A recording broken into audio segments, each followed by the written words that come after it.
दोस्तों, श्री ज्योतिष आरोग्यम प्रशिक्षण संस्थान से उमेश कश्यप का सादर प्रणाम। नमस्कार नमस्कार नमस्कार। दोस्तों, आज मैं आप लोगों को अत्यंत ज्वलंत टॉपिक प्रस्तुत करने जा रहा हूं, जो आपको प्रिय लगेगा तथा साथ में रोचक भी लगेगा। हमने पूर्व में आप सभी को दिशाएं और राशियां बता चुके हैं। आज फिर भी पुनः संक्षेप में विवरण देने का प्रयास करता हूं तथा अग्रिम टॉपिक प्रस्तुत करता हूं। ये हमारी पूर्व दिशा है।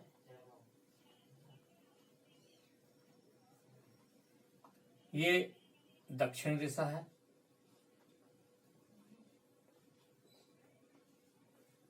ये पश्चिम दिशा है।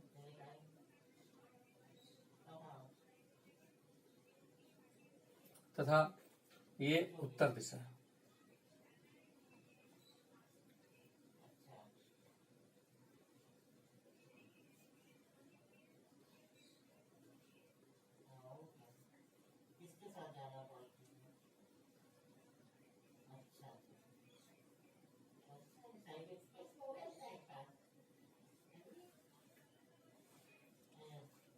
ये दिशा ईशान कोण कहलाती है।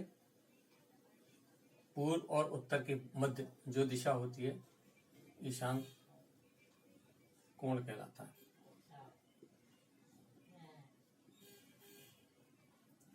पूर्व और दक्षिण की दिशा के मध्य जो दिशा होती है, वो आग्नेय कोण कहलाता है।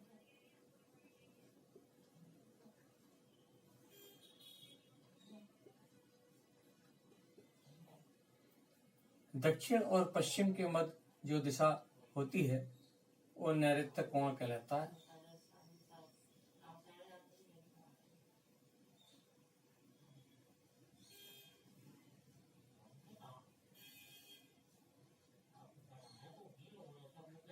इसके पश्चात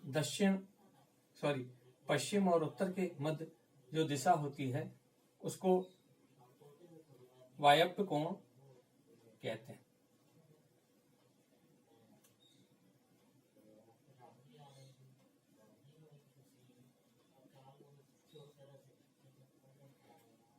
इस प्रकार से दिशाओं का उल्लेख किया गया है हमारे शास्त्रों में।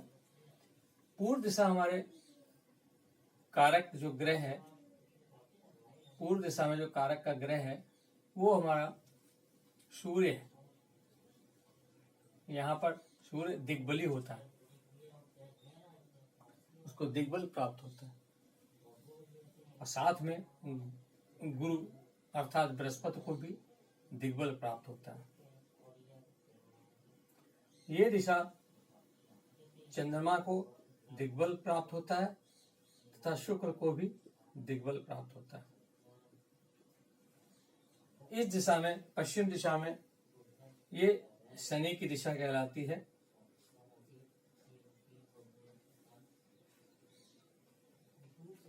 शनि को दिग्बल प्राप्त होता है। इस दिशा में, दक्षिण की दिशा में, मंगल को दिग्बल प्राप्त होता है तथा यहाँ पे शनि को भी स्थान मिला है, गुरु को भी स्थान मिला है एवं सूर्य को भी स्थान प्राप्त। हम यहाँ पे साथ में राशि भी लिखेंगे, जिससे आपको समझने में दिक्कत ना हो। ये मेष राशि है, ये वृषभ राशि है, ये मिथुन राशि है, ये कर्क राशि है। यहाँ पे ये काल पुरुष की कुंडली कहलाती है।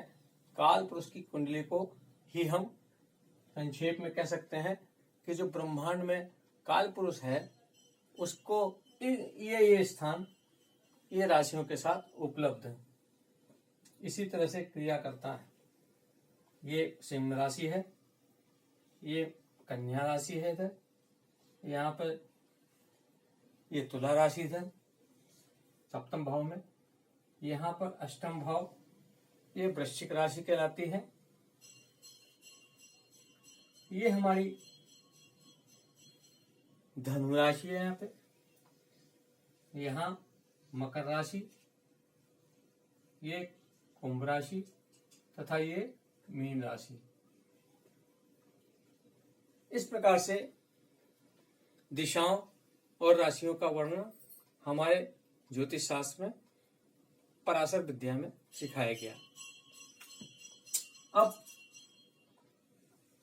आगे हम आपको बताने जा रहे हैं इनमें कौन सी राशियां और कौन से ग्रह आपस में शत्रु हैं तथा मित्र भी हैं, और कुछ सम भी होते हैं जो न शत्रु है न मित्र हैं। इस प्रकार से आपको अध्ययन कराने के बाद हम आगे टॉपिक बढ़ाएंगे जो आपको रोचक लगेगा, ज्ञानवर्धक भी लगेगा और तथा आगे ज्योतिष सीखने में काम आएगा। सिंपल है, कठिन नहीं है। बार बार आप उसको ध्यान में रखेंगे, रिपीट करेंगे तो कंठस्थ हो जाएगा। ये सूर्य ये क्रूर ग्रह कहलाता है। क्रूर ना मित्र में आता है न शत्रु में आता है, न सम राशि। सम या कहना चाहिए शुक्र ग्रह, बुध ग्रह, गुरु अर्थात बृहस्पति ग्रह, बृहस्पति भी लिख दे सकते,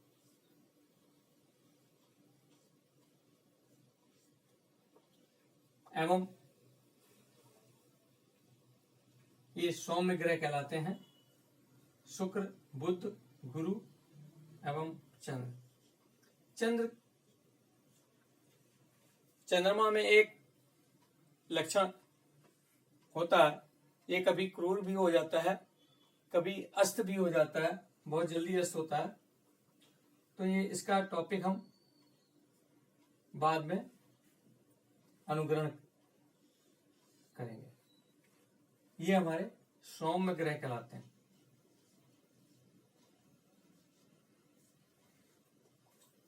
ये क्रूर ग्रह में आता है। अब राहु, केतु, शनि एवं मंगल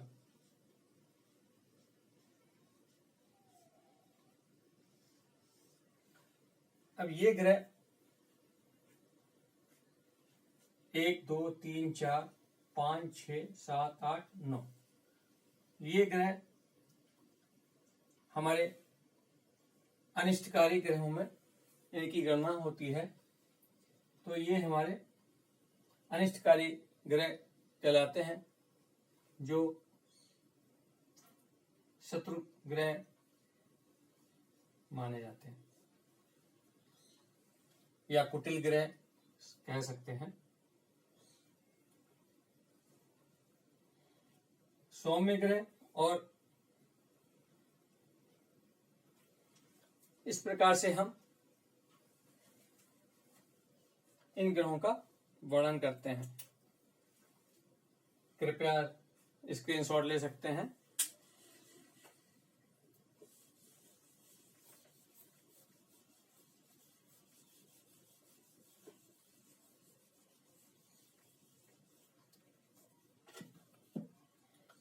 इस कोण में आप अपने भगवान, अपना छोटा सा मंदिर घर में बना सकते हैं।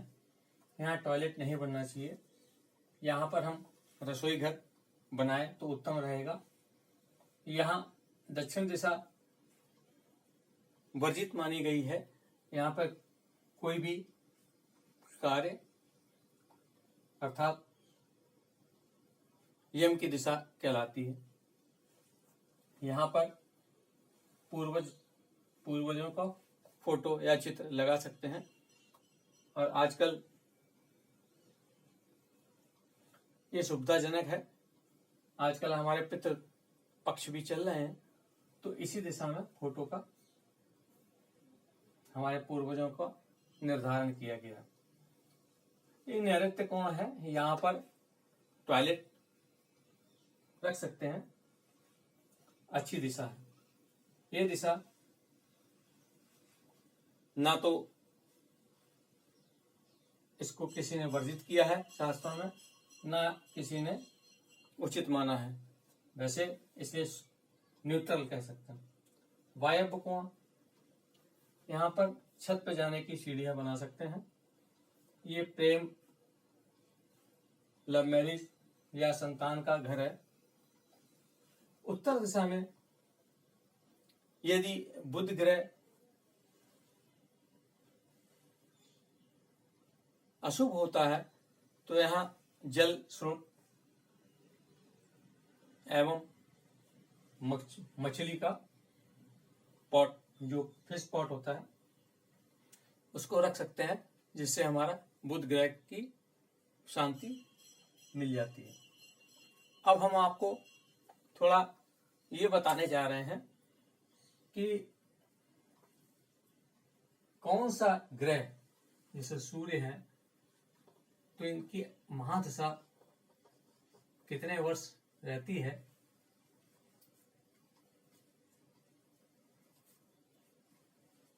इसके बारे में महादशा प्रत्येक ग्रह के अंदर अंतरदशा भी होती है, ग्रह आपस में चलते हैं, उस सब मैं आगे समझाने का प्रयास करूंगा। सूर्य की 6 ईयर महादशा चलती है। चंद्रमा की 10 ईयर्स 10 वर्ष। चंद्रमा के बाद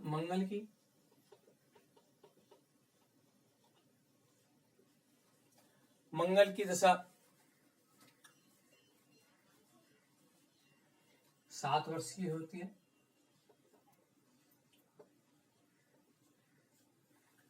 ये ध्यान रखना पड़ेगा मंगल किस घर में बैठा है, भाव में बैठा है, उसका क्या असर पड़ रहा है, वो मैं भी आपको बताने का प्रयास करता हूँ।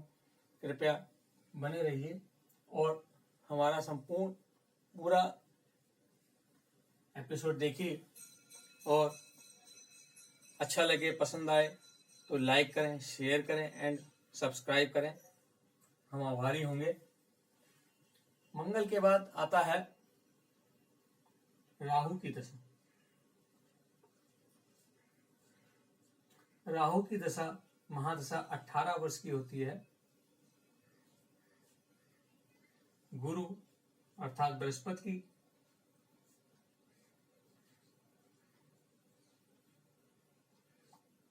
की दशा 16 साल की है, 16 वर्ष 16 ईयर। इसके पश्चात शनि की महादशा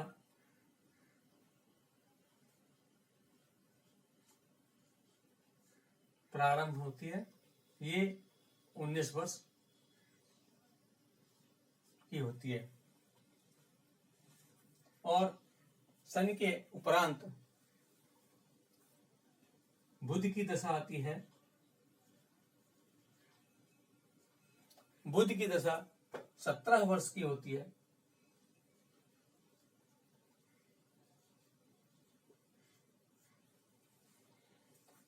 उसके पश्चात केतु की दशा आती है। ये मैं आपको सीक्वेंस वाइज बता रहा हूं किस प्रकार से महादशाओं का प्ले होता है। केतु की दशा पुनः 18 वर्ष की राहु, 18 वर्ष का केतु।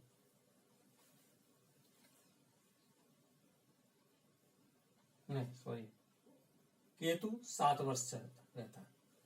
मंगल 7 वर्ष, ये भी केतु भी 7 वर्ष का होता है। इसके पश्चात शुक्र की महादशा प्रारंभ हो जाती है, ये 20 वर्ष की होती है। इस प्रकार के हमारे ऋषि मुनियों ने महादशाओं का निर्धारण किया है। ये कुल गिन सकते हैं 6, 7, 13, 8, 21, 6, 27, 27 और 9, 36, 36, 7, 43 और 7, 50, 5, 2, 7, 1, 8, 9, 10, 11 और 12, 120 वर्ष की महादशाओं का वर्णन हमें शास्त्रों में मिलता है। इसके द्वारा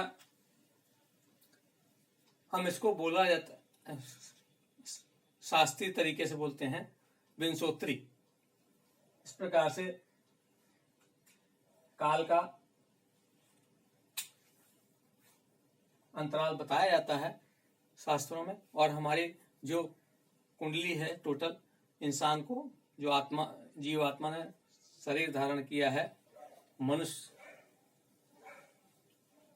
मानव जीवन में, तो उसको हमने यहाँ पर आपको समझाने का प्रयास किया है, जो शास्त्रों में हमें ज्ञात हुआ, शास्त्रों से हमें ज्ञात हुआ। 120 वर्ष की महादशा होती हैं कुल मिला के, जिसको विंशोत्तरी में अलग अलग राशियों में इस तरह से वर्णित है। कृपया स्क्रीनशॉट ले लीजिए या पुनः हमारा वीडियो देख के नोट कर लीजिएगा। इसके उपरांत हम इन राशियों का दृष्टिपात समझाने का प्रयास करेंगे, जो हमें निर्धारण करने में सुलभता प्रदान करता है कि ये राशियां आपस में किस राशि में कौन सा ग्रह बैठा है तथा कौन सी दृष्टि से देखकर उसके साथ हमें फल प्रदान करता है। तो ये इनका 3 प्रकार से इनकी दृष्टियां होती हैं, या यूं कहें कि इनका युक्तिकाल कहलाता है। एक दृष्टि कहलाती है, और तीसरा कहते हैं आपस में परिवर्तन योग। इन 3 प्रकार से ये राशियां, ये ग्रह राशियों के साथ, और वो ग्रह किस पर्टिकुलर राशि में बैठा है उसका भी वो फल प्रदान हमारी जीवन काल में करता है। तो मुख्यतः 3 प्रकार की योग होते हैं। पहला योग है युति संबंध होता है, आपस में कंजंक्शन बोलते हैं इसको, ये संबंध कहलाते हैं।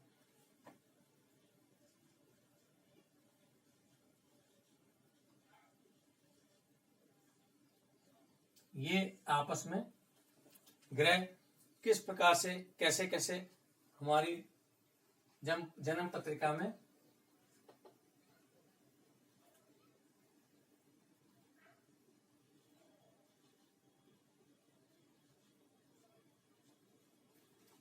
आपस में संबंध व्याप्त करते हैं और उसी हिसाब से हमें फल प्रदान करते हैं। दूसरा संबंध है कि दृष्टि संबंध, कैसे दृष्टियां डालते हैं और उनसे संबंध स्थापित होता है और हमें फल की उपलब्धि होती है। तीसरा है परिवर्तन संबंध।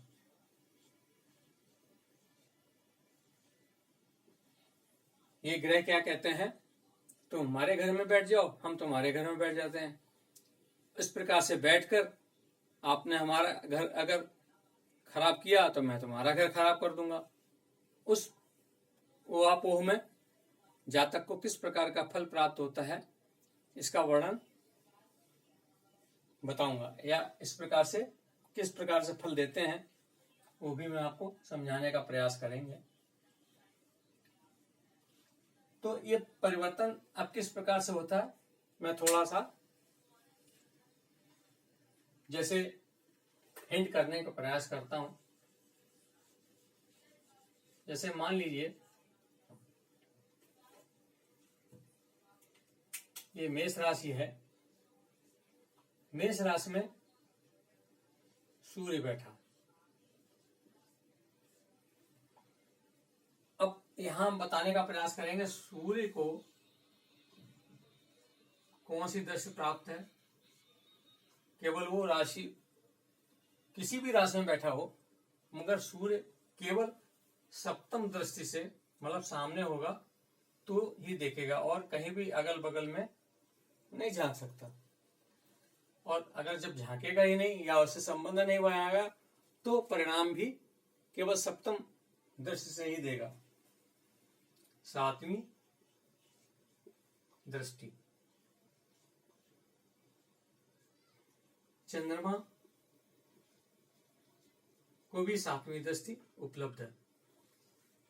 समस्त ग्रहों को, जितने भी 9 ग्रह हैं, सभी को एक राशि नहीं है, उस राशि से जो ग्रह बैठेगा सप्तम दृष्टि से अवश्य ही देखेगा, और उसी हिसाब से वो उसको फल प्रदान करेगा जातक को। तो सभी ग्रहों में ये सातवीं दृष्टि तो कंफर्म है, पक्की है, मिलेगी ही मिलेगी, वो देखेगा ही ग्रह। यहाँ बैठा है तो सामने, यहाँ बैठा है तो सामने, यहाँ बैठा है तो सामने, यहाँ बैठा है तो सामने, यहाँ बैठा है तो सामने। ये सातवीं दृष्टि तो मिलती ही मतलब प्रदान की गई, शास्त्रों में ऐसा वर्णित है। अब केवल स्पेशल दृष्टियां जो है उनका किस प्रकार से वर्णन है वो जब आपको समझाने का प्रयास करता हूं। कृपया ध्यान से समझें और ग्रहण करें। अब चंद्रमा के बाद क्या लेते हैं, शुक्र। शुक्र को भी सातवें दृष्टि तो सभी को है।